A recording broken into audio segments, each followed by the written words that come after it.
नमस्कार, स्वागत बा आप सबके इन खबर के भोजपुरी चैनल पे। उत्तर प्रदेश के मैनपुरी में रविवार के सांसद डिंपल यादव चुनाव प्रचार करे खातिर पहुंचली। ओइजा जिले में जनता से लगातार संपर्क कई के चुनाव के तैयारी में वो जुट चुकल बाड़ी। उनके द्वारा अब अपन सक्रियता और बढ़ा दियल गईल बा। करहल क्षेत्र के सेखिन गांव में जब कार्यकर्ता सम्मेलन के संबोधित करत रहली, वही समय जम के भाजपा के ऊपर निशाना सधली। उनके द्वारा कहल गईल कि भाजपा ये चुनाव में जीत खातिर सारा हथकंडा अपनाई, कर्मठ कार्यकर्ता के निशाना बनावल जाई। एकरा खातिर बहुत ही चालाकी से सपाई लोगन के चुनाव लड़ले क जरूरत बाटे। उनके द्वारा कहल गईल कि करहल और मैनपुरी क्षेत्र से ही समाजवादी विचारधारा का शुरुआत भइल रहे। एक नेताजी पूरा उत्तर प्रदेश में फैलौले का काम कैला।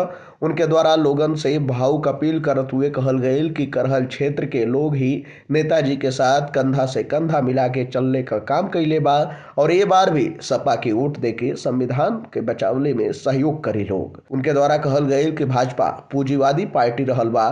किसान, गरीब, महिला के समस्या से कोनो भी सरोकार नहीं खे। चुनाव के दौरान उनके द्वारा एगो हेल्पलाइन जारी कैले का भी बात कहल गई ताकि वो कार्यकर्ता तक अपन बात पहुंचा सके। वही इलेक्टोरल बॉन्ड का बात दोहरावत हुए जम के भाजपा पर सवाल खड़ा कैल गई। साथ ही करहल के जनता के भरोसा दिवावल गई कि करहल अखिलेश यादव और डिंपल यादव का परिवार हवे और रही। इस दौरान पूर्व एमएलसी अरविंद प्रताप यादव और एमएलसी मुकुल यादव, पूर्व विधायक अनिल यादव समेत कई पदाधिकारी और कार्यकर्ता मौजूद रहे लोग।